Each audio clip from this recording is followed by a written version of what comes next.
That's speed. Rocket. Slate one, take one.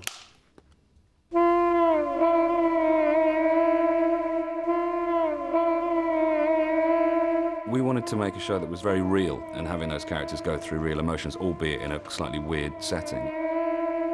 The original title, which was mine, was Lunched Out.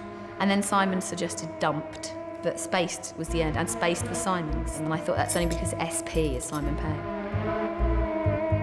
It probably tapped into a vein of experience. A lot of people can watch Space and say, well, you know, we've done that. When I actually watch the show back, it just seems like light as the air in terms of effortless and really kind of fun and stuff. But whenever I think about it without actually watching it, I think of how tough it was. No, I haven't seen any of those. I'm sorry to say. But obviously I've been waiting for the DVD box set. I will get a freebie, won't I?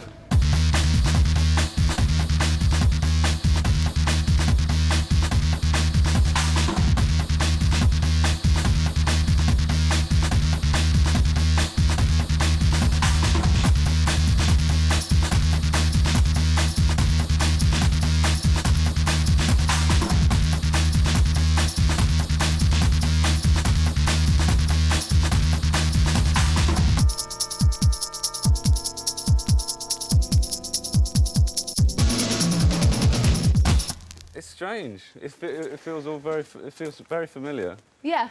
This area feels very familiar. That Was was it it that there, one? wasn't it? No, it was that Yeah, one. it's that one. No, That three. one. No, because I went to the door on that side. Oh, I think it is no, this it's one. definitely this one. 'Cause I remember No, you're right. You're right. You're right. I stand corrected. the very first bit you probably see of the series would Was probably just be this. this. Here. Because then Somewhere. because Simon then And then steps stands into in. frame. And the first word was why. This is where it all began. And now here we are. We're back. We're back. We're bad. I'm black. She's mad. The magic is back. This is where it all began.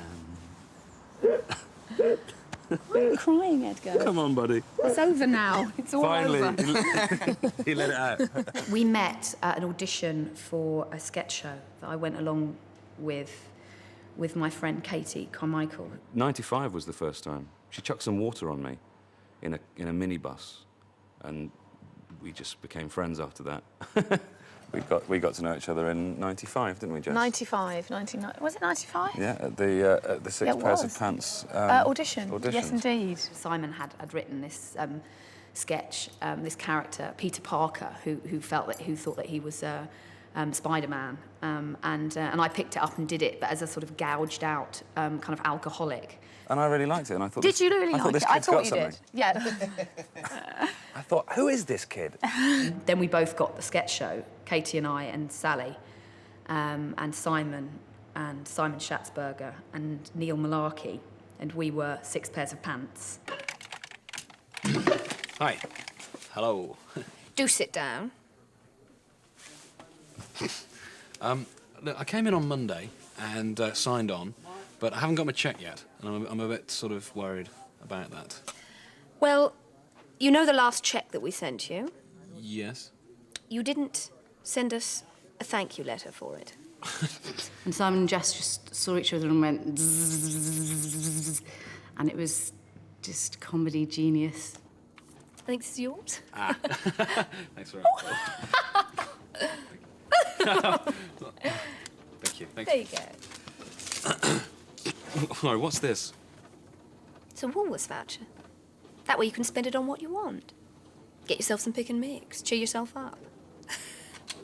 And then Sally and Next. Katie, I think, sort of became quite friendly, and so I was a bit sort of bit younger and a bit sort of slightly more kind of guileless, and started hanging out with Simon. And we got on so well that when we came to do Asylum, which is when I was the 11-year-old pizza boy, and we needed somebody, a girl, to step in, I suggested Jess because, you know, she impressed me so much during this sketch show. I wonder if you could help me.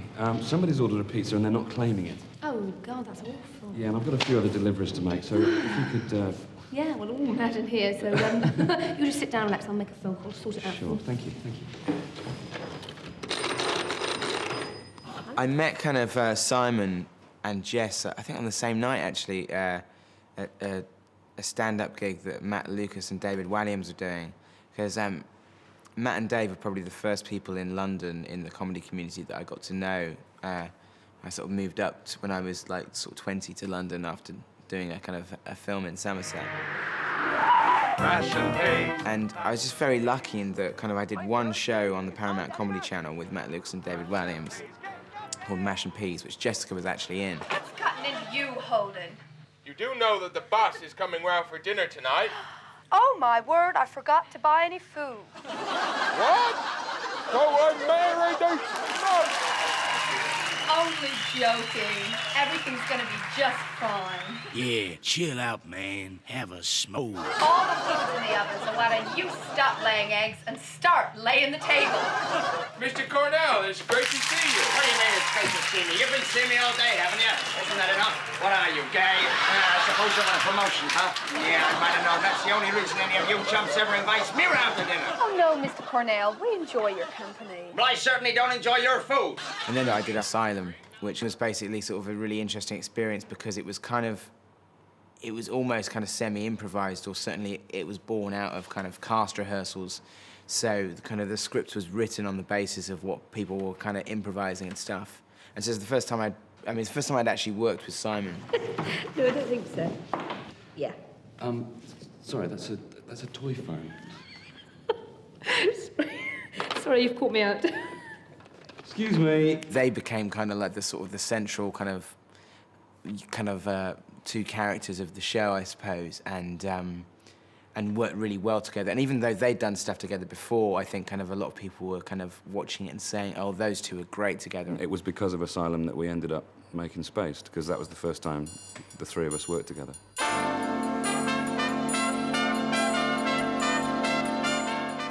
Whose idea was Spaced in the first place? Spaced was, Spaced is basically... The idea for Spaced was all mine, and I just got Jess in because I didn't think people would believe that I could have come up with something so amazing. No. It kind of came... I guess it's weird to think of how it happened, because it was very organic, the way it just sort of came out of Jess and me having certain interests. I've been living out of home for 6 years, because I left home when I was 18, so I'd been sort of living in various sort of states of squalor in London, and doing various shitty jobs, and sort of wanted to write something that reflected my experience. We were both really annoyed about the kind of state of sitcoms for 20-somethings, which just all seemed to be about everyone chasing around, shagging each other, using the word shag all the time. I'd been thinking about various different ideas, stemming from thinking about what was on telly and thinking about, lots of different things. I mean, mainly interested in the relationship between men and women, the platonic relationship between friends. My interest in science fiction and geekiness, her interest in, popular culture in general, it just all sort of came together. I mean, it happened really quickly, and we didn't have a pilot. It just went straight to 7 episodes, and we started writing straight away. I would go around to Jess's house, we'd sit there, we write together, we don't sit and look over each other. We write bits and pass them over, and then we change it and pass them back, and little ideas come up and are used or dropped. And that's when I just sort of had to start learning, because prior to that, I mean, I hadn't really written anything like that, so I learnt a lot from Simon at that point, really. I mean, he was just sort of, mainly about the use of a computer. We really wanted to make something that was not conventional. We wanted to make a sitcom, but we wanted to make something that was, single camera, no audience, was very associative, was all over the place in terms of the sort of narrative and the devices that we used. He had a very good idea about the sense and the style of the comedy and keeping it within the kind of context of a reality, so we could sell the characters and make them believable. And then Edgar as well, when he came on as the director, brought to it a very specific visual approach, which we really wanted but didn't know how to produce. In that sense, it was really good for me, because usually with TV shows, with a lot of TV shows, the director gets brought on last, and it's something that the writers, and especially with sitcoms, in inverted commas, is that kind of like it'd be a writer and producer of the main kind of like sort of unit. And I think in this case, I was very fortunate to be brought on early, to the point where they said they wanted me to do it maybe like 18 months before we actually did it. Edgar brought his whole style of kind of camera work, the Dutch, the whip, and the like. And also was brilliant, obviously, at appropriating film styles to the different film references that we had in Spaced. Space was just great because it was the first time, well, one of the first times where I kind of thought, well, this is just, I can totally kind of sink in with this is great. I remember he came round to Jess's house and with a little book of the seamen. Me and Jess are getting to know each other, and we're walking down the street and we're talking about all our stuff. And I just looked at it and thought, you absolutely understand what we want to do here, you know. And so, yeah, it was a kind of happy accident, I suppose.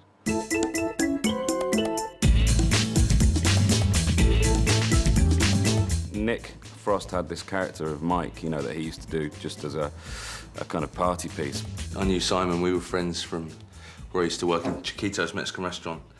And Simon and I were friends, and I used to do Mike for Simon to make him laugh. But he was much older and he was more violent. My uncle Doug Watt lives in the States. Really? Yeah. He's got a bazooka.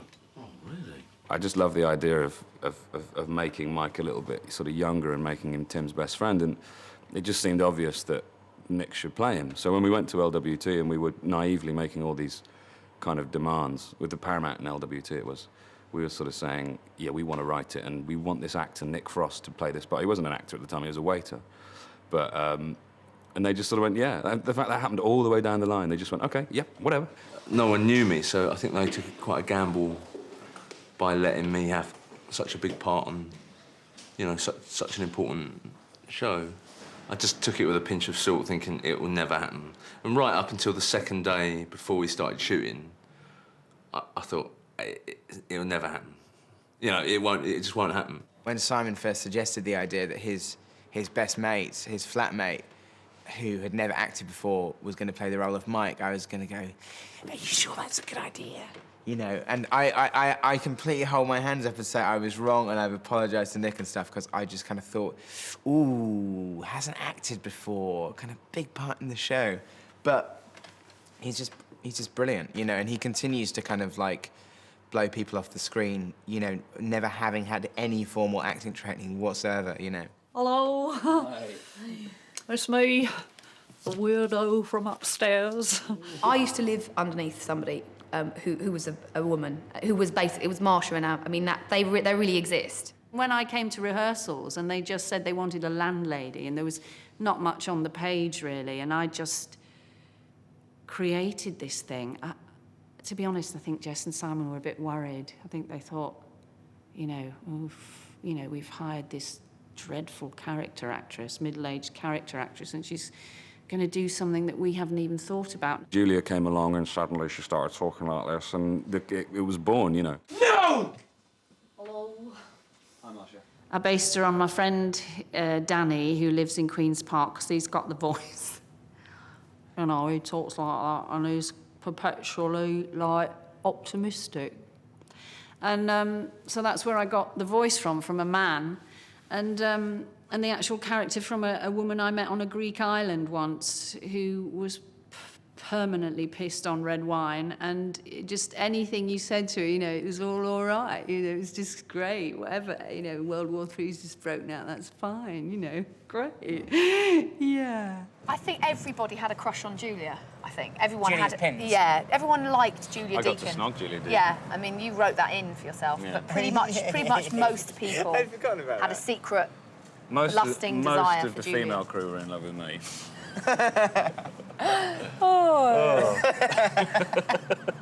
It's his pheromones, you see, very powerful pheromones. Otherwise known as B.O.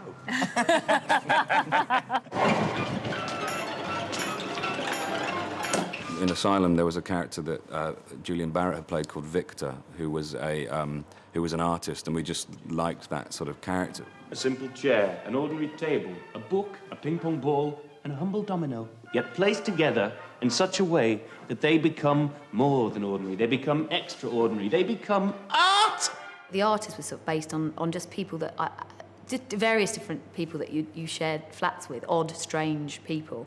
But also having an artist affords you, you know, all the opportunities to kind of create his art and have that as part of the kind of backdrop of the show. So you're kind of creating a kind of a visually interesting world, an environment which is colourful and dynamic. They came and said, "Do you want to be in it?" And I said, "Yes." Originally, Brian was much more sort of erudite, much more. His character was much more kind of language-based. The character was meant to be a bit more flamboyant and a bit la-di-da and arty-farty, but I turned him probably slightly into a bit more grumpy and odd. I've been to jobs even now where women are envious of me because I've kissed Markeep. Well, I didn't actually, did I? I just went like that.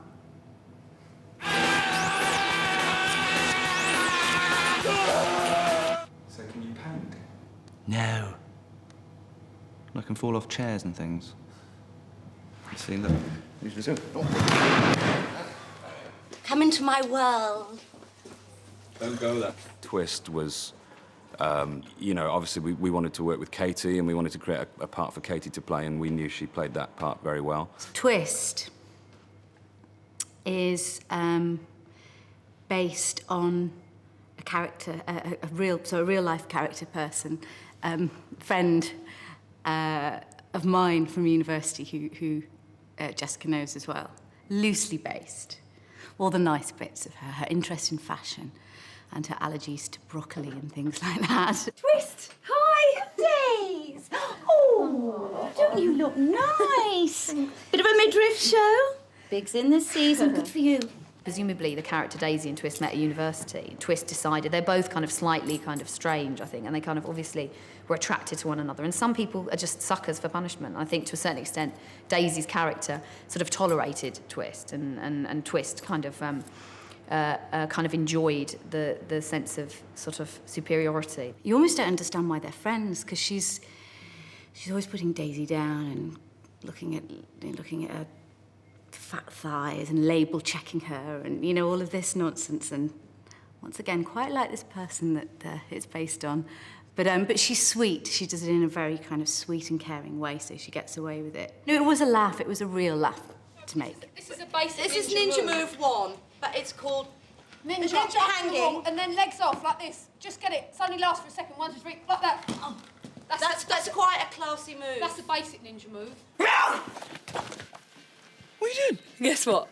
Marcia says that we can have a dog. In the first series, they wanted about a dozen dogs chasing a little boy down an alleyway. Dogs that would run together looking like a pack and be quite vicious dogs, but wouldn't break into a fight and wouldn't harm a child. And I was involved in that. And the guy that was setting it up said, oh, they need a little dog. I've put forward your name because you've got a couple of little dogs. Not that they were trained for acting, but, and I just thought it was a wind-up when I got the telephone call. Refused to take a dog right into London for an audition, knowing that it was a set-up from one of the working trials crowd. So I said that I would meet Gareth at the service station. She'll come and jump and sit in your lap. Oh, OK, well, that's Just ideal. tap your leg and she'll jump on everybody. By the time I got home, there was a phone call waiting for me. Would I take the dog into the studio to see how she behaved in the studio? We went into the studio, and the dog walked into the studio as if she owned the place. If Spaced was kind of like made with, say, 6 actors who had never worked together before, it would be completely different, you know.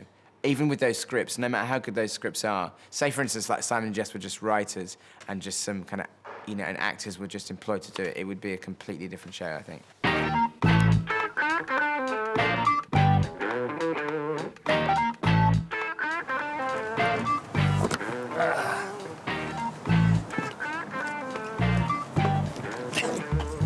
we are. The Corrib's Rest. Should we go inside? Why don't we? Lady first. You can go. Ah. Here we are. Here we are. The little reception, small party. This is the whole kung fu kind of bit in the first Oh. episode of the second series. First day That's of the great, shoot. wasn't it? Yeah. That was the first and probably towards the last day because we had to come back and shoot it again. Yeah, we have to come back twice. That little corner there is where Tim and Daisy have their little conversation about masturbation at the end of the first series. Because this is where You know, the whole thing about walking in on yourself when you're watching porn. Oh, yeah. They're quite long. That sort of, yeah. This is where you God, do I that haven't seen that for a long kind of big, time. uncomfortable. You've seen it for sit. a long time. Yeah, yeah, yeah, So I yeah, do, yeah. so I I do. remember. Do your uncomfortable sit. So we've got a lot to talk about. Yes, we have. Yeah. But your fight, when you did all the stuff and you had to put your leg over Kevin's shoulder Yeah, and give him a kick him. kick, give him a kick Yeah, like that. yeah. I loved all that. I took a bit of that. And you Very did it all limber. yourself as well. You didn't have any kind of like... No stunt doubles. No doubles. No doubles, but we had a great fight director. Jeff. Jeff Jeff. Hewitt Davis. Can I take you into the toilet to show you something? Now, here we are in the Corrib Rest, which was Daisy and Tim's Tufnell Park local. But as TV isn't always telling the truth, as you'll see, if we go this way, follow, follow, follow, suddenly, here we are in the Monarch in Camden, where I was doing a wee and said, It's too orangey for crows. It's just for me and my dog. in the episode 5. We had to film it in here because the toilets at the Monarch weren't suitable. And that's a fact.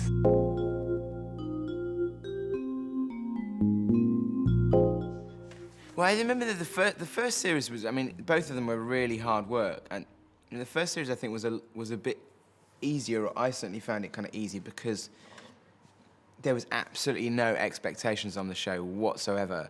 Like, nobody really knew who we were. Nobody knew what time it was going to go out. Nobody knew kind of how it was going to go down. And I think pretty much, I can't speak for Simon and Jess, but I pretty much directed the series as if it would be the last. Do you know what I mean? It's because you just kind of think, well, you know, this is great, and we're just going to go for it and stuff. And in a way, like, the thing that's always difficult, and it kind of goes on with everything, and probably the same with the second series and with Shaun of the Dead, is that you're not only kind of trying to make the show, but you're also kind of trying to constantly second guess kind of what people are expecting or what they want, and that's the difficult thing. We did the studio first on the first series. Yeah. I remember you and me, we came in together, didn't we? And we walked through our flat, and it was the first time we'd ever seen Tim and Daisy's flat, and we were quite astounded that it was actually happening. Yeah. I mean, it's the whole thing about studio filming anyway, is you do feel slightly kind of cut off. You're in this kind of this big, vast sort of room for weeks on end, kind of locked away. Did you know that where our flat is in space is the same studio where the set of The Slaughtered Lamb in American Wealth in London was? No. Where the pentangle's on the wall, yeah. Really? The paintball episode, which was great fun, we had such a great time. It was the first time we'd ever worked with Pete Serafinowicz, you know, properly. They offered me this part of Dwayne, and I thought it seemed like a laugh. I didn't really know Simon or Jess, and I thought that would be good. Was there ever any doubt?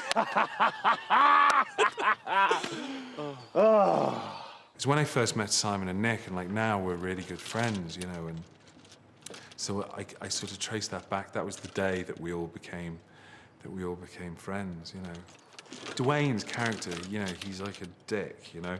I based him on somebody that I used to know, and I don't know why, but I'm quite good at playing dicks. I'm not sure why, but I've gone through most of the characters I play I've played have been like pricks, you know.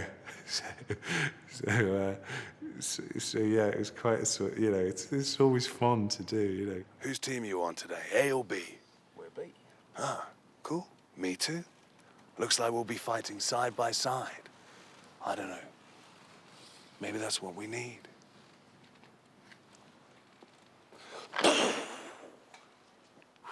See you later. We had a great few days just having a laugh, but at the same time, we only had 2 days to shoot it, and so when we came to do Nick's death scene, it was getting darker and darker, and we were losing the light, and that was awful because, you know, we only had a few takes to get this really dramatic scene in which we wanted to play completely straight, and that was incredibly stressful. No, I'm sorry I said those things. Okay, I wasn't thinking straight. Look, I say pretty stupid things myself sometimes. Oh, Mike, I'm the stupid one. I've always been the stupid one. What are you laughing at? I just got to be the hero after all. Yeah, I guess you did. I've got to sleep. No, Mike, stay with me. So tired. No, Mike. So tired. On a battle, friend. No, Mike.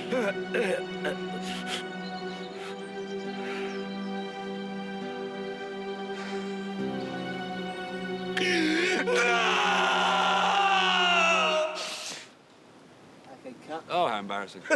And, you know, Spaced was like that. It would go from euphoria to misery in hours, you know, or less. This is so exciting. First time, kid? I'm 36. It's your first time, old man? Yeah.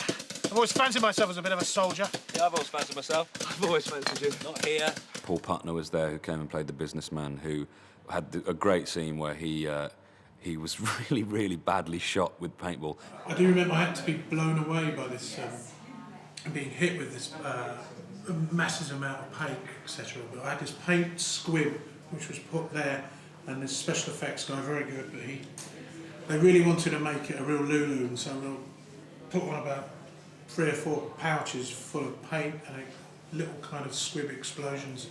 And the guy said, yeah, it's all right, you know, don't worry about it, it won't hurt that much, you'll feel a sort of a slight stinging sensation maybe. And of course we had to get it right on the day, one take. And, you know, the anticipation as you're waiting for this thing to go off, and it was just... Oh, God, it was like being slapped as hard as you can on the chest with a kipper or something. Prostrate in the mud for ages, freezing, covered in all this paint, because Edgar does take after take after take, and that was quite uncomfortable. It was quite cold, but it was a tough life being an actor.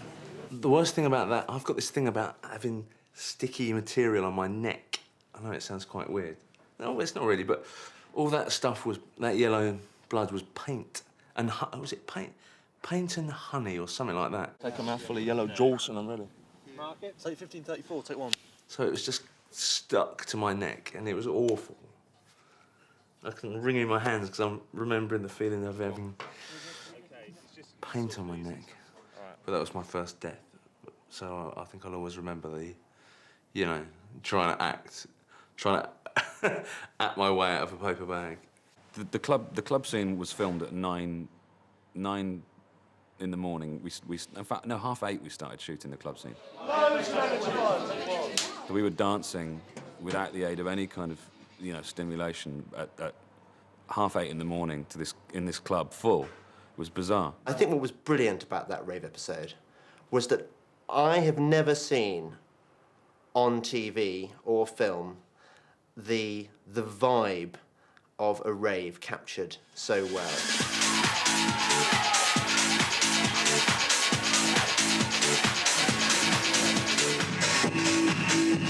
That fairy outfit that Twist wears in the nightclub scene is actually mine. Not anymore, but those wings and that corset and the whole thing, I used to dress like that and go out for the night, I'm ashamed to say. The best bit, I think, is the one where Mike is up there doing, what is it?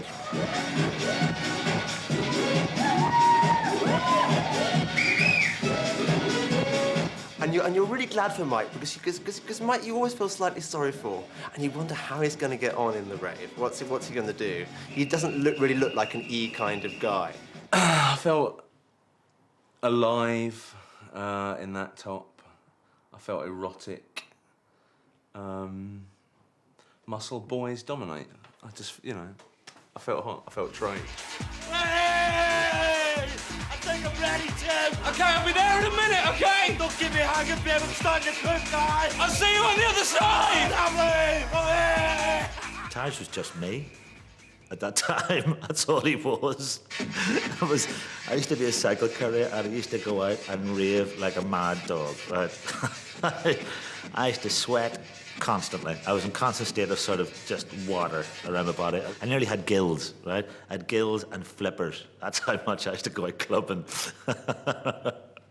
So, you know, Jessica and Simon, bless them, just thought, you know, probably had seen me coming home after a few disco biscuit moments and just thought, he's a cartoon character.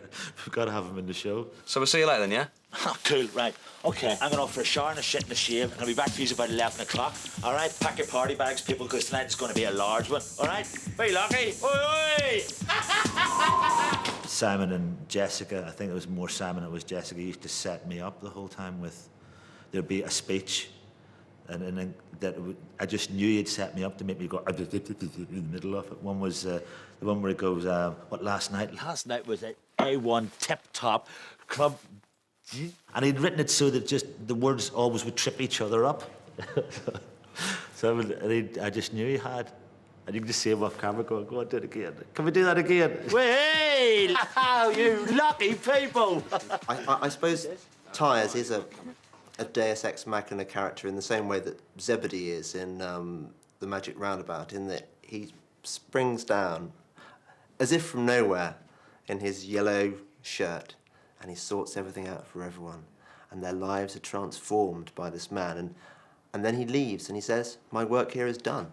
There are definitely people who are kind of like sort of doing cameos in the kind of, in the inverted comma sense of the word, but I suppose in some cases, I think sort of like people were in the show as they were either just before they kind of like became very famous or were just kind of breaking. Like certainly maybe, you know, David Walliams hadn't kind of done Rock Profiles or Little Britain when he was in Spaced. I've known Edgar probably since about, well, I don't know, how old is he? Is he 12 now?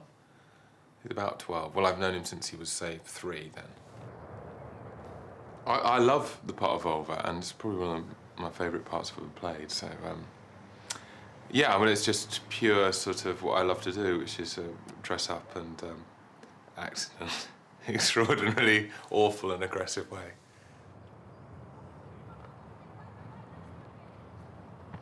The unit base was in this park, and some kids had just finished school and were walking home, and they saw me dressed up like that, and one of them went, oh, let's throw stones at it, which I thought was a great comment.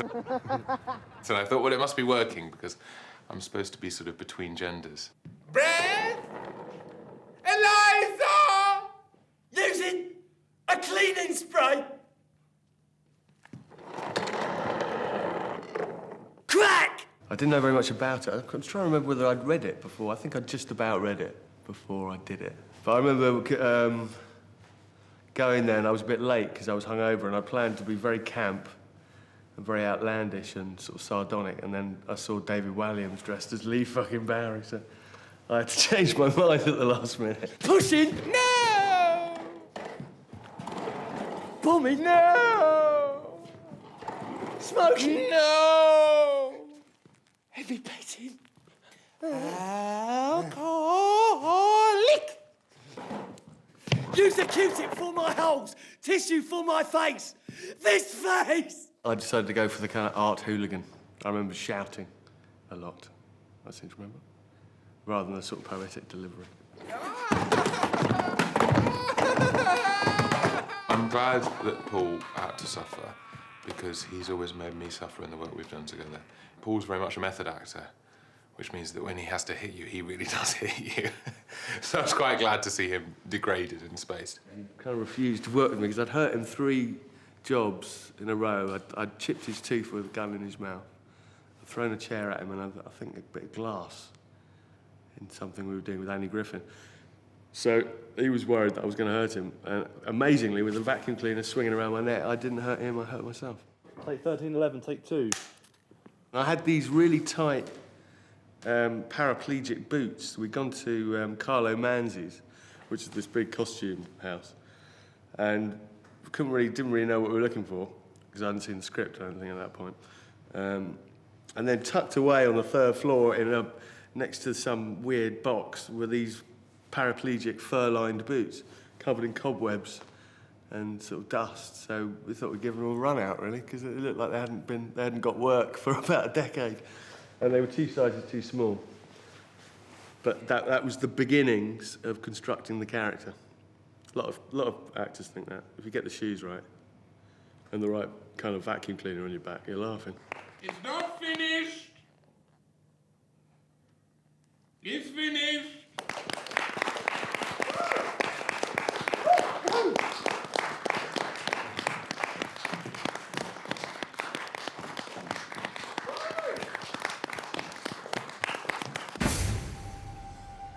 Tim, can I have a word with you in my office?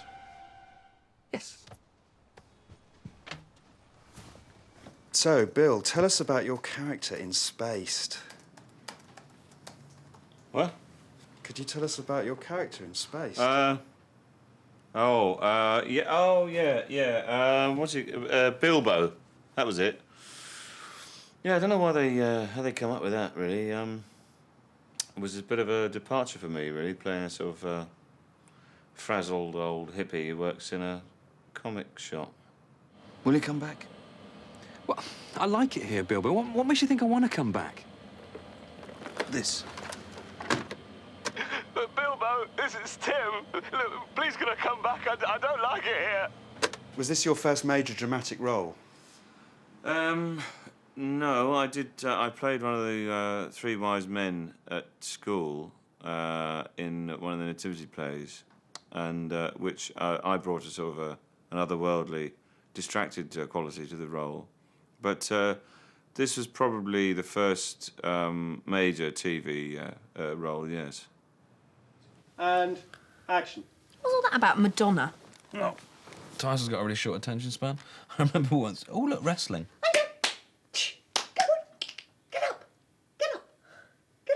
Don't you dare! Come on! Come on, Ada! You fed up? Are you fed up? You are fed up, aren't you? What a grumpy dog you are! Come on, get up! Get up! When we were in progress, Edgar would just say, OK, now I would like, is it possible for Ada to do this? And I would like that. And I'd put her on a lead and walk her through what he would want done 2 or 3 times, and then we'd go for it. Your big moment, dog. Do it beautifully. First time. With Simon and Nick, she, well, particularly with Simon, she fell in love with Simon, which was really good because she went in a backpack in the first series. Was the first time she went in the backpack, and he ran with her. And when he's running, he is running, and it was night time, and it was on cobbled, so it was a strange setup. But she was just so good. Yeah, Simon, I'm talking about. We got on perfectly. She was a fine companion, a passionate lover. She was very nice, and I got on famously with her. Yeah, I wish her all the best for the future. I'm off to enjoy a night of running around in the dark with a gun. And you've got to stay here and be good for Uncle Michael. Settle down, relax, and get comfy, because you, my friend, are going nowhere. Oh, bollocks. Ada was quite difficult. Ada was extremely difficult. She didn't bond so well with Jessica at the beginning because the first time she met Jess when we went to the studio, Jess had a pair of rubber gloves on. They were filming the moving in scene.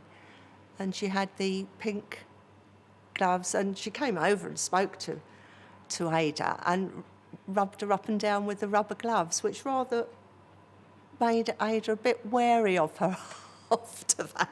Come on, Colin, dance, dance, dance, dance. Come on. Oh, no, she's fed up. Yeah, I suppose she's fed up now. How we cut?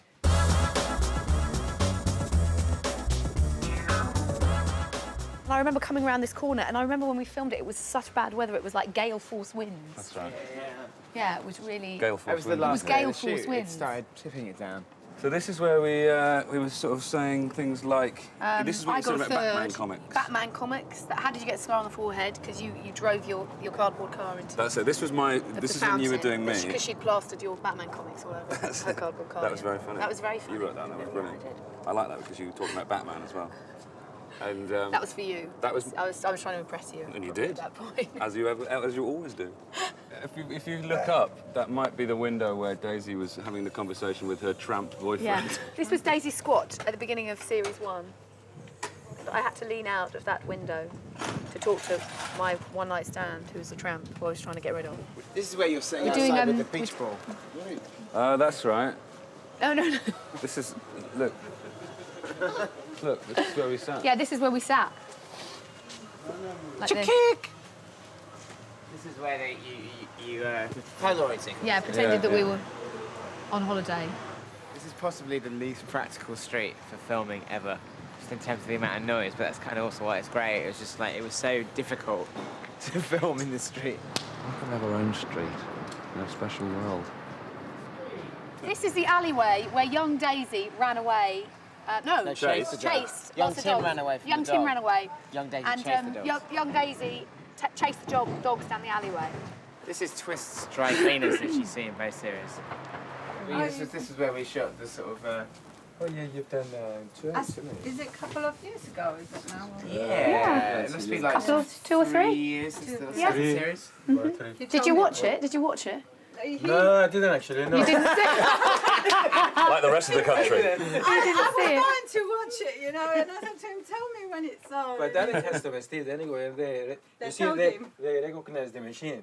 Oh, really? That's Yeah. it, yeah. And And they they told came him. and told me that they've seen it. Oh, great. The Spencer Sprint 200. Yeah. A famous machine. This is where I got to know you when I was saying, and you were saying about you got a third. I got And you're scared of mice and spiders and the mice spiders. Yeah, and which was very well rendered we by were Oscar trying to kind of Wilde. basically find out as much about each other so we could convince Marsha Klein we were a professional Klein. couple.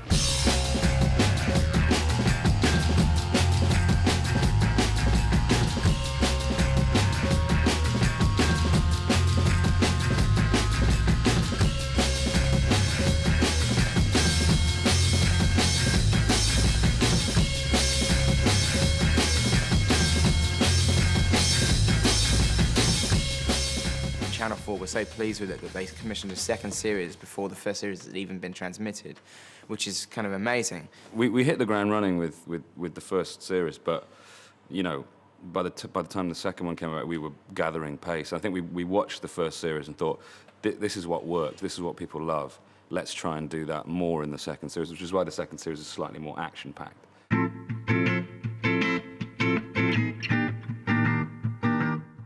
The first series was very ambitious for the money, and then the second series we had a little bit more money, but then the scripts were probably twice as ambitious. So even though with the second series we had a bit more budget, it always felt like we were kind of fighting like the ambition of the show, and we never pulled the punches to when we wrote. We always said, let's just write exactly what we want and deal with it later. Mm-hmm. So how are you? How was Asia? Did you get that milk? Well, I actually get some milk when you left. Right, that was 2 months ago. Oh, right, sorry. Yeah, just thought you might want to come and take when you got back. It's all okay. Forget it, doesn't matter. I'll get it. You're back, that's all that matters. How was it then? I remember being in like a foul mood most of the time. Not because I wasn't happy with what we were doing, but more just in terms of I just thought, oh God, it's got to be better than the first one. It's got to be better than the first one. I'm probably driving myself around the bend trying to kind of like literally top myself. For one of, you know, not entirely a Freudian slip there. The first rule of Robot Club is you do not talk about Robot Club. The second rule of Robot Club is you do not talk about Wait, I got that wrong. The second rule is no smoking. I think maybe there were a couple of times in the second series where we maybe went one step too far, and maybe like an episode like the Robot Wars Cuckoo's Nest episode, which although I really like it and it's great, there's absolutely no kind of foot in reality whatsoever. Hey! Hey!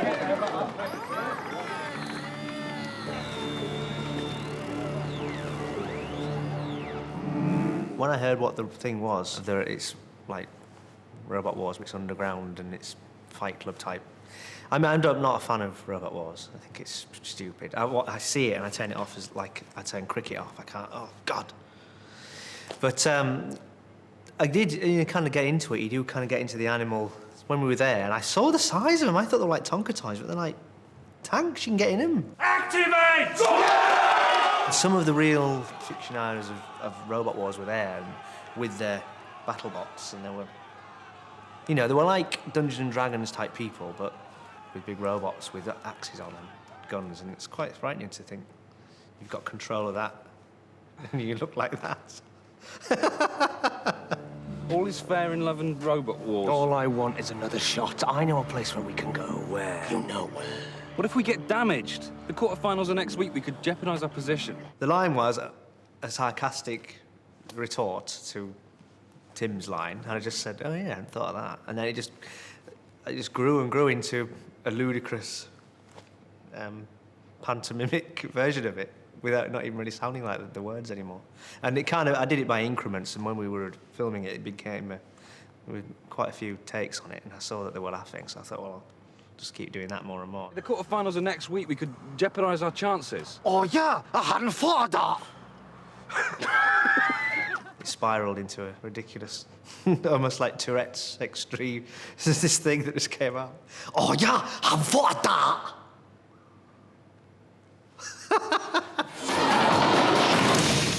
It's ups and downs, it's ups and downs, it's ups and downs, it's like ups and downs. It's like when you're travelling, it's ups and downs. But we're more than normal, you know, like, we're not more ups and downs. We had a day at the Monarch, and there was a band started rehearsing at 5, and it was all the stuff with me and Jess in the sort of alcove doing the tequila slammers. And then it was you and Pete, and so me you were and actually Pete. trying to kind of between That's the kind right. of drum beats, there was this kind of doof, doof, doof, Yeah. doof. So, Tim, how have you been? Haven't seen you since, Yeah, no hard feelings, eh? Tim, you shot me in the bollocks. Like I said, no hard feelings. You're lucky it didn't sue. We couldn't afford to reshoot it because we were already kind of over budget anyway. So we actually, we did some trailers for the series, the ones that we shot on the wall, where Simon and Jess are sitting on the wall. And I think I can say this now, but we hoodwinked Channel 4 into paying for like a day of filming, and half the day was shot doing that trailer, and the other half of the day we went back to the Monarch and reshot those scenes. Guerrilla style. Nick Frost first AD'd. Thanks, Channel 4. Cheers. So, Tim, how have you been? Haven't seen you since, Yeah, well, no hard feelings, eh? You shot me in the bollocks, Tim. We had the Spaced Out guys back again for extras, and who have always been helpful to us, and we pulled it off, and it worked really well. Mm. So thank goodness for us conning Channel 4. Hi. Oh, God, hi, Sophie. God, I forgot you were here. Happy birthday. Thanks. So, you got anything special planned? I think we're just going to go out for dinner, yeah. That would be nice. Yeah, I mean, yeah, you can come here. Oh, thanks. Yeah, I'd love to. That'd be great. I guess I was very lucky because I didn't feel that it was a clique at all. I hate cliques, and I was really welcomed. Thank you. And I think I clinched it because I could make a good gun noise. I was describing a film that I was filming at the time, and I basically have to run around with a gun and shoot people like, and Simon just went, and I think that's what clinched it. It was nice to see you again, Tim. Well, you're nice too. It was nice to see you too. Tim? Yes. What are you doing on Friday? What? Would you like to go out for a drink with me on Friday? Everyone's going to hate me. Everyone's going to want me out because everybody wants Tim and Daisy to get together, and I know this, so I know everyone's going to loathe me. But they deliberately, Jess and Simon had deliberately made her really nice. So all these people on the website going, we want to hate her, but actually she's quite cool, and we can't. And so they were quite frustrated that they couldn't. And then there was sort of like the Sophie backlash, but the backlash was then people saying, but she's fabulous. So they didn't really know quite what to make of her, I think. You hurt him, I'll kill you. Did he mean that?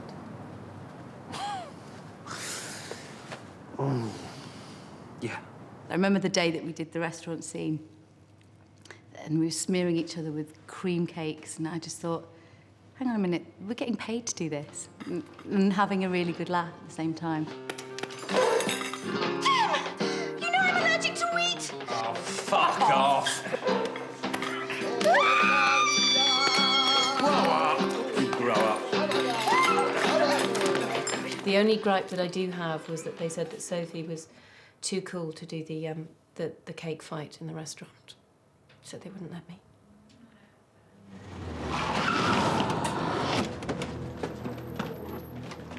Oh.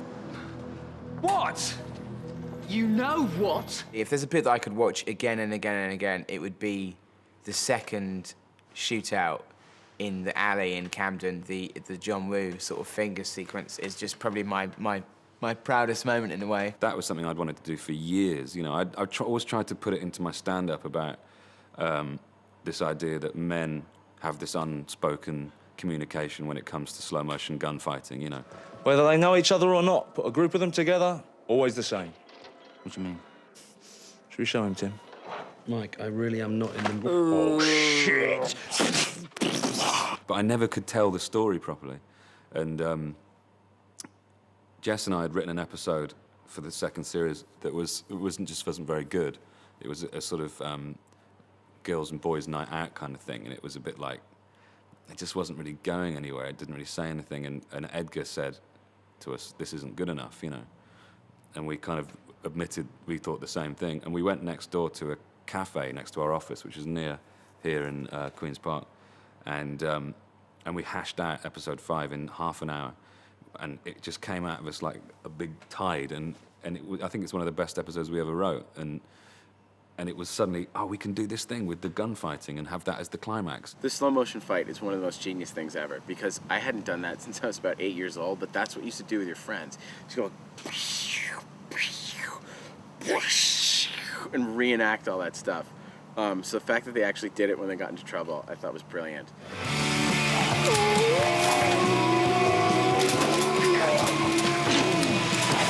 I mean, that's just like, you know, how can it get much better than that, particularly for, you know, me? I thought that was just amazing. I was so thrilled that I was doing that. Because it's like, you know, I mean, you know, I win, and it was completely unremarked. I thought at one point someone's going to turn around and go, she obviously can't do this. So, you know, but kind of just getting there closer and closer.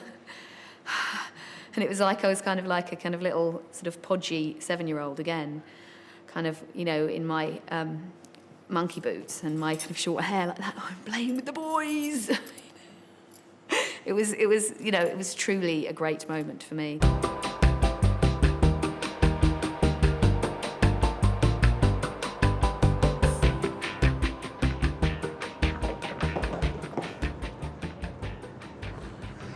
Well, this is, of course, the alleyway where we inspired 1,000 Gene commercials. This is the alleyway where we had the big gunfight with the gang.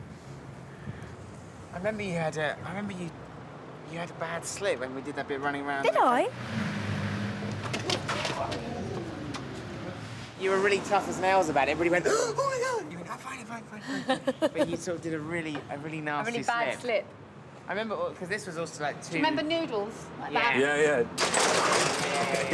You're doing this thing over his head. Yeah, that's it, wasn't it? So good. My favourite bit of yours is when you start to do like Warren Oates in the Wild Bunch with a machine gun. Yeah. I actually spun around on the floor. I go like this. I've got a machine gun in my backpack, and I put it out. The Gatling gun, yeah. And then I'm gone. But I get the death rictus. Yeah. And then like that. The dance of death. The dance of death. That's right. And you did I'm it. sort of sitting down, didn't you? and sort of go, no.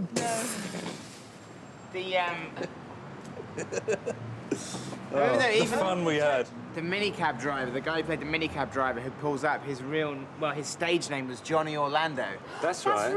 He was a singer. Yes! He was a singer as well. I remember one of the kids, didn't really want to get his trousers dirty. So whenever he... The moleskin, the Philip Seymour Hoffman. Yeah, he had ginger hair, and he kind of, every time he did his fall, he didn't really get his trousers too dirty, he kind of go, ah. Also, just over there on the far, by that kind of green kind of door there is where Lee Ingleby and Noodle got a line about the catering student. Oh, yeah. He goes, how do you know this? I'm a catering student. Probably one of the favourite auditions I've ever done is when me and the second AD had to audition the kids. And obviously we had more kids come in than the 5. And all we did is we sort of said to them, oh, have you seen any John Woo films?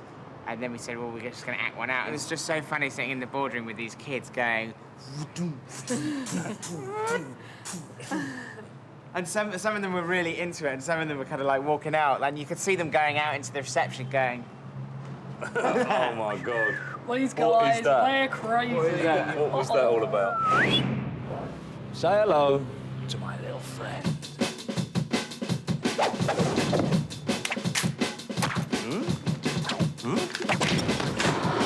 They said they needed someone who was an expert in martial arts.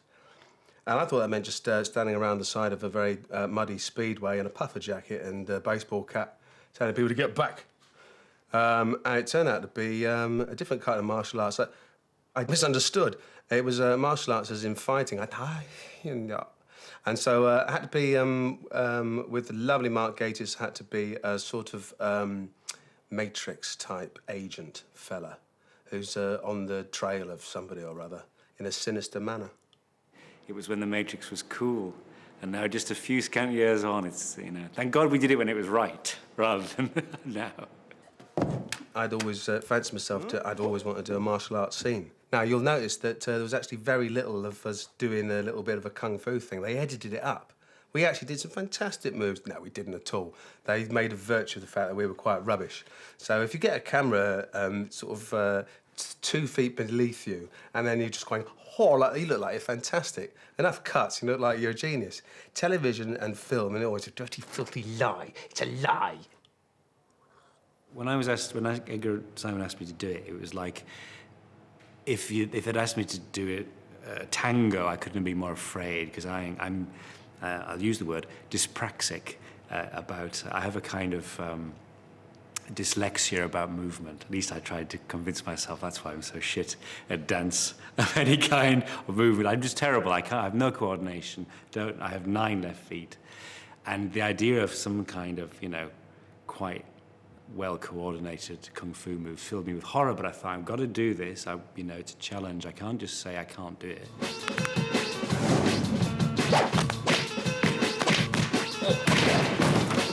When it came to it, it kind of just came together. And there were a couple of actual standby. I know this sounds like the sort of story you tell 30 years later and it was made up. It's actually true. There were a couple of standby kung fu people to do the really complicated bits, and then they didn't use them, and we did it all ourselves.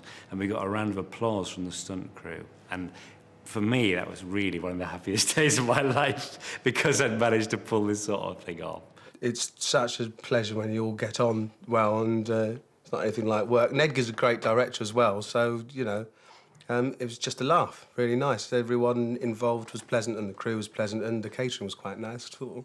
Edgar and I have an understanding. We actually had a code to deceive our first assistant director, Jim Imber, who was very, very good about health and safety. He was really cautious. He looked after us really well, and he hated the idea of anyone ever getting hurt on set. Goggles down, Peter. Oh, God, OK. Goggles. Goggles. But sometimes you've got to push the envelope a little bit, and, you know, we'd go under Jim's radar and agree, I'm going to do this properly this time, to Edgar. And Edgar, you know. Market 6:54, take 2. When I dived over the boxes in episode 4, series 2, I missed the crash mat, just overshot slightly, and my legs hit the concrete like bang on my heels like that, and boink, locked my knees. And so the next day when we were doing the running around inside the building, I was in agony. I don't know about you guys, but I personally kind of feel like I was kind of powered along by my own naivety, because I didn't really know. In terms of knowing what's kind of possible, it's kind of more like knowing. It was kind of not knowing kind of like that it's impossible. Do you know what I mean? Yeah. Just like trying to do everything. So 3, 4, 2, take 2. Look at them. Let's try it one more time. Sorry, you need to shoot in just a tiny bit this way, yeah. That's like 3, 4, 2, take 3. Guys, if you all look sort of just ahead. Take 3, 4, 2, take 4. Are we still looking? Are you all looking at Drew? Yeah. Take 3, 4, 2, take 5. Look at them. Oh, sorry. Take 3, 4, 2, take 6. There were days when we would fall behind. You know, we'd be 10, 12 shots behind, and with no pickup time, and we would just be thinking, we're not actually going to do this. This is not going to get made, this show. Take 3, 4, 2, take 7. Are you sure we're not losing time? Take 342, take 8. Arming, aren't we? Shit. Take 3, 4, 2, take 9. I thought we can see that.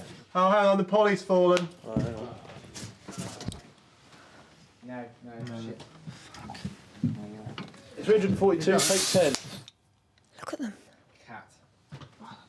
Oh, is it? Every single scrap of money and time was used. I mean, nothing was wasted. So it was quite intensive shooting, particularly probably for Edgar, because he was there all the time. But you know, but at that point you just want to get it done. You want to get it done, and you want to get it great. And when you're working with so many people who either as performers and as writers and as directors who want it to be as brilliant as it can be. That's quite exhausting because everyone has such exacting standards. And we all had exacting standards. There was nobody who was there going, it was just get it right. Edgar, let's get it right. Well, I don't know. I think he's, yes, obsessive, maybe, compulsive to the point of utter insanity. But then, you know, he's a perfectionist, like many of us, and I respect that in an artist. And also, he has a beard. We always probably gave our 2 pence to Edgar, probably at the point when he least needed it. But, you know, that's what it was like. It was kind of because we all really, we cared about it. Edgar's notorious for wanting, like, you know, for getting like 12 or 13 takes of you know, just a single shot. And, you know, but that's why it's so good, is because of that attention to detail, you know. Edgar works so hard that you can't come in and say you're tired, because you know that after a 14-hour day, he's gone to the edit for 2 hours and then he's got up at 4 o'clock to write a shot list. So you can't come in and say, oh, I'm a bit tired, you know. A friend of mine has a long-held ambition to form a production company called Will That Do? And that's a very British sort of thing. But weirdly, though, because, again, the other British thing is that people always actually hate that. Because if you really care and you appear to have ambition and to be trying to stretch yourself and do something that you don't see anywhere else, then you are as attacked for trying as you would be if you didn't bother. On the first series, I think there was one day that was particularly bad that was called like Black Monday. But I think on the second series there was like Black Tuesday, Black Saturday, Black Thursday. Wednesday, there was like a Black Thursday, week. There was like a Black week. Saturday. Black fortnight. But like I was saying, there was one day that we were filming here where it was so complicated and there was so much to do, and it was so that at lunchtime, when lunch was called, I started walking off down the road and I didn't come back, and I rang Naira and I said, you're going to have to get another director on Monday because I'm going to die. And she had to come and find me. I was like, I'd walked about half a mile and I was just having like a complete meltdown. And when I came back, obviously the crew, I think, all knew that kind of something had happened, and they were all very nice to me for the rest of the day, going, are you right? Are you right?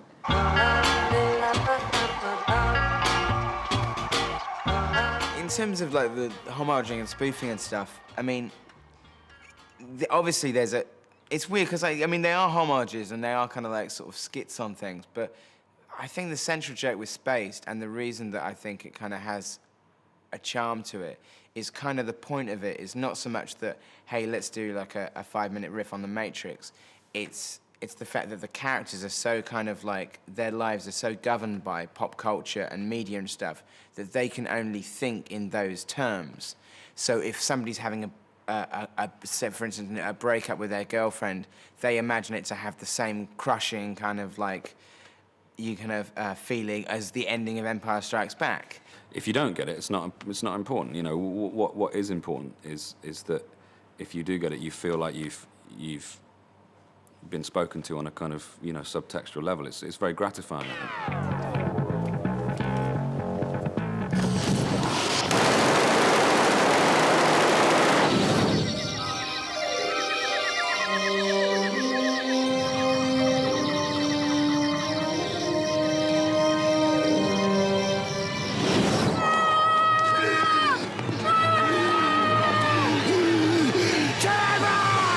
You can look at something and go, oh yeah, I recognise that from Star Wars, I recognise that from Robot Wars, whatever. And that's the real beauty of it. There's nothing else out there really, especially sort of with such a high profile of Space, such a good quality programme, something that actually is funny. You know, where you can look at it and go, yeah, I recognise that. That's something that, you know, relates to me. It means something to me. The boys like to spot the Matrix references, and my granny doesn't get any of it, but she still loves the show. So you can take it on any level. I mean, that's the good thing. You don't have to get the fact that the other half of the Robot Wars one I was in was One Flew Over the Cuckoo's Nest. You'd watch that and think, God, that's a clever story. The idea of it's like an institution with a Nurse Ratched. You know, you'd enjoy it and take on board the clever things that have been homaged as Simon and Edgar and Jessica's vision. So you just think, oh God, they're clever to think that up, not realising they nicked it all from films, like what we do. A lot of the fans of Spaced are very much sort of hate to use the word internet geeks, but I will. I suppose every geek had a character to identify with, didn't he? I think enthusiast is a better word. What is a geek? Is it same as a dweeb? It creeps up on you, really. You sort of think that, oh, I'm not one of these these repto sci-fi geeks. No, not at all. That's not me. And then I realise I can quote huge sections from any science fiction film, and actually then spin off, huge bits of dialogue in the show. And I think, oh, maybe I am. Maybe I have to face up to that. I think we should reclaim the word geek, like they did with queer. Geek should be a good thing, I think it's fine. I'm proud to be a geek, I don't mind. I think we're all geeks. Yeah. You can get girl geeks as well. I don't know if you know that. I wonder whether Simon thinks that Tim is a geek. I think it's quite attractive, isn't it? It's a bit too sort of smooth to be a geek. But I think what makes him a geek is his sort of nihilistic, slightly depressive qualities. I think that saves him from not being a geek. The Phantom Menace was 18 months ago, Tim. I know, Bilbo. Okay, it still hurts. That kid wanted a Jar Jar doll. Kids like Jar Jar. Why? There's a huge part of American culture, the people kind of aged 25 to early 30s, that this is exactly how they live. They have roommates. There's a theory right now in America that we're a nation of children and that nobody's really grown up and that we weren't the generation that went to war. And there's a common expression now that 40 is the new 30 and that people don't really grow up and act like adults until they're 40. And I think that the way that Tim and Daisy live, the way they are, everything they say is so in tune and in touch with the way that a lot of Americans in, kind of 27, 28, 29 years old are. I was nowhere near as heartbroken as Tim about the decline of the Star Wars franchise, but I certainly was very disappointed in it, And I was able to. I mean, that was a great way for me to express in the extreme. It was like primal scream therapy. I could have this character be utterly petulant and throw his toys out of the pram about it. You so do not understand. You weren't there at the beginning. You don't know how good it was, how important. This is it for you. This jumped-up firework display of a toy advert. People like you make me sick. What's wrong with you? Simon Pegg, Tim's generation, will very much be disappointed in Phantom Menace because they weren't of the generation that saw Star Wars when it first came out, whereas the younger audience, maybe under 20s, will not have seen Star Wars when it first came out, and the whole fuss about Phantom Menace being awful is just it goes. Whoosh. Every time that I ever see any of these sitcoms on television over here in the United States, they're always about yuppies that sort of exist in a world that I don't really associate with, but somehow there's something odd about these geeks, and they're always surrounded by all this goofy memorabilia and crazy props, and I just think, God, how pathetic it would have to be like them. We had an official website on Channel 4, but Nick Lee, who started the Spaced Out website, his kind of unofficial website became so comprehensive that we kind of closed the official one and made the unofficial one the official one. I think you've got a very loyal fan base with Space. You've got a lot of people who are very, very enthusiastic. They genuinely love the series. They will watch it again and again and again, and will get that same thrill out of it, or that same enjoyment out of it every time you watch it. And you might find something new, and you delight in that. You have got people who people actually enjoy sitting there and going, there's the mistake, there's wrong. They did this worse than the other bit, and I think that's part of the geek fan thing, and I don't mean that in a derogatory fashion at all. People actually, like to sit there and like to be able to have the luxury of discussing this thing with fellow-minded people and make judgments like that and criticise it, constructively. People go into a lot of depth. They do. I mean, space is very important to a lot of people, and they talk about it quite deep in enormous detail. I'm a complete Spaced fan now, although at the time I didn't have the first fucking clue what I was doing. I just turned up and did something, and then when I saw it all cut together, I realised what I was meant to be doing, but it was too late then.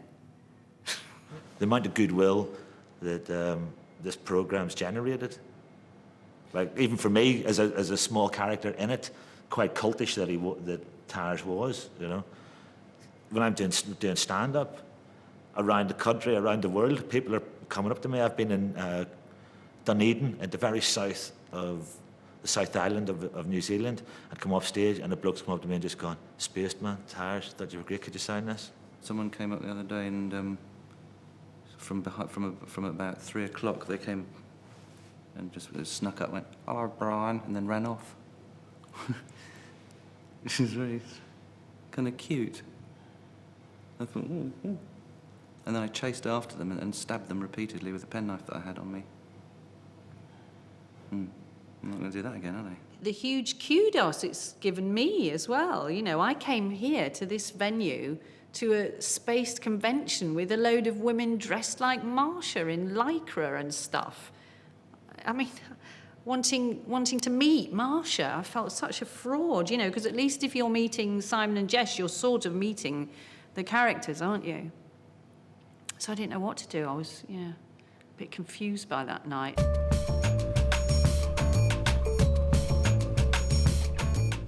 583, 583, 583, 583, 583, 583, 583, 583. That's it. 583. That way, new gate. We can't be in the wrong place because this gate isn't the same. So there's obviously They changed it. Nick Frost broke the gate, as far as I recall, when he did the bit about jumping over the gate. He had to do a kind of flip over. He flipped over the gate and he pulled the wooden gate off its hinges. And it came out of the stone and everything. Oh, fuck. The gate is seriously fucked. We're at the house, by the way. Tim The house where they lived. Tim and Daisy's house.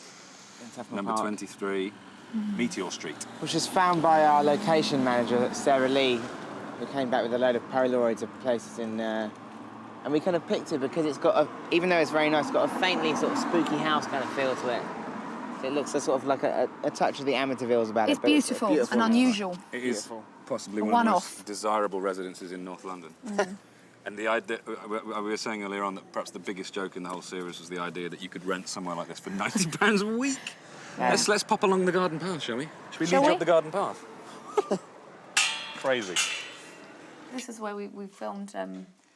This is Daisy's house. We redressed it as Daisy's squat that she was moving out of. Into the flat. So. Yeah, so it was just used as a sort of like as a... And Edgar's cameoed in that. I was Andy here Hollis. on the chair, and Andy Hollis was there.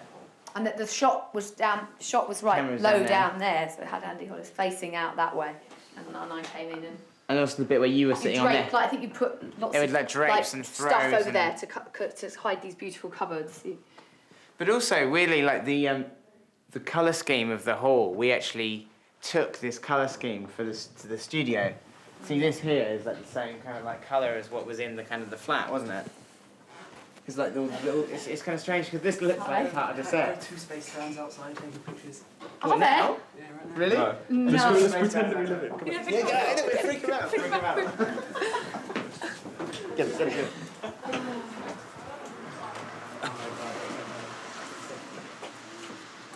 Hello. I don't think they realise. Are they taking pictures? I don't know. I'm not sure. Should we find... Excuse me.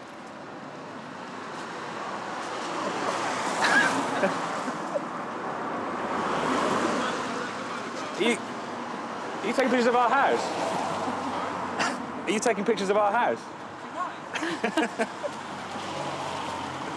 You've actually come on the one day of the year when Tim and Daisy are in.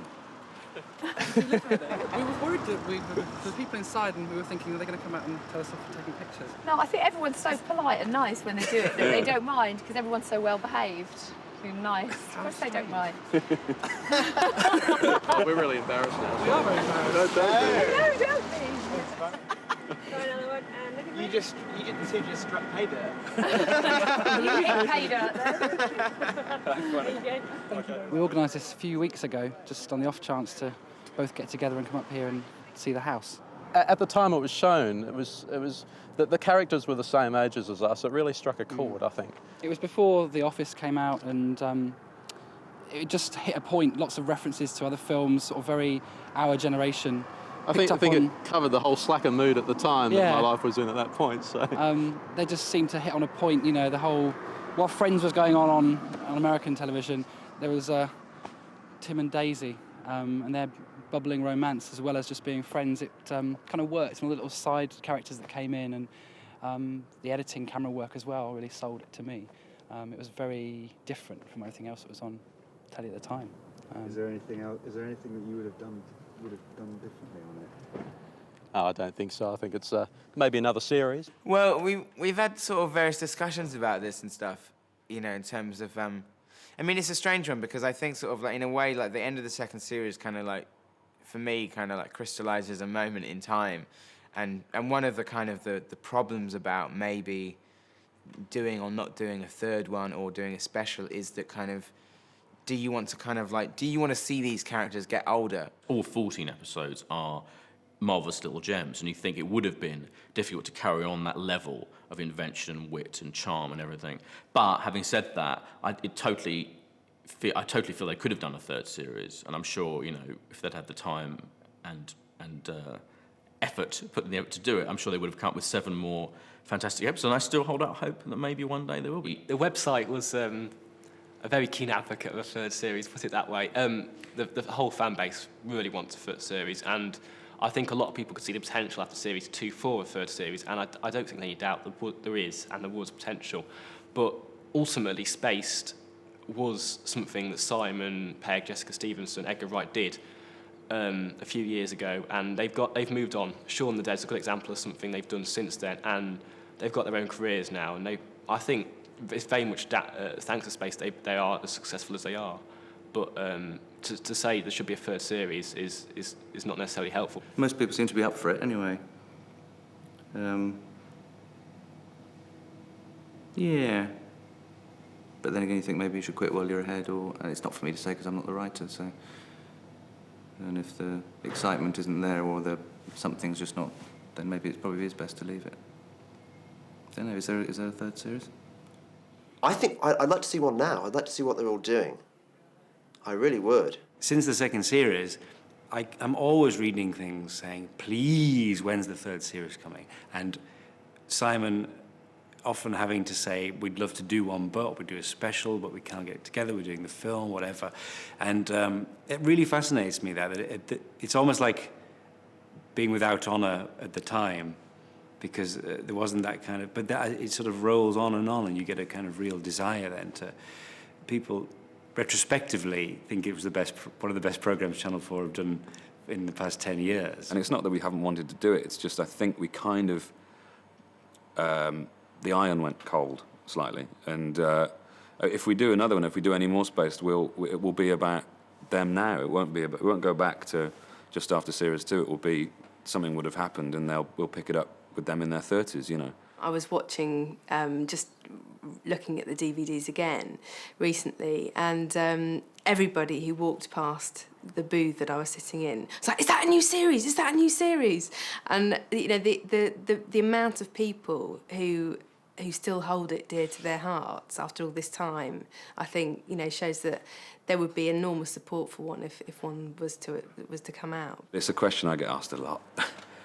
And I never know what to say, because I don't want it to be over. I don't know. I don't want it to be finished. I'd love to. I've got so much. We both have so much to give to those characters. We have their lives planned out. We know what happens to them, you know, in 50 years' time. So it would be nice to actually continue the journey a little bit. Well, that's that then, isn't it? We should go. This is where we finished. Not finished. Not finished. Not finished. Finished.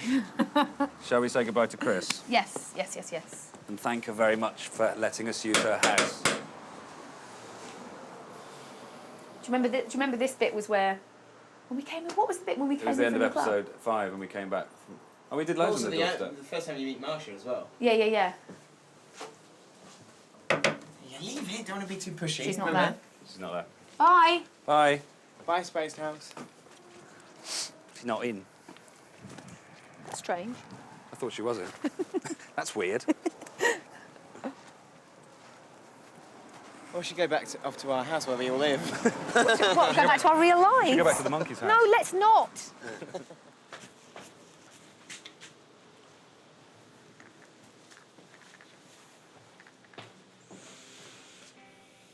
think she's just filled in nappy again. Will you change her? Oh, I just made the tea. I went to the shop. I was in labour for 15 hours. You win. I love you. I know. Come on, Luke. Tim, we're not calling her Luke. All right.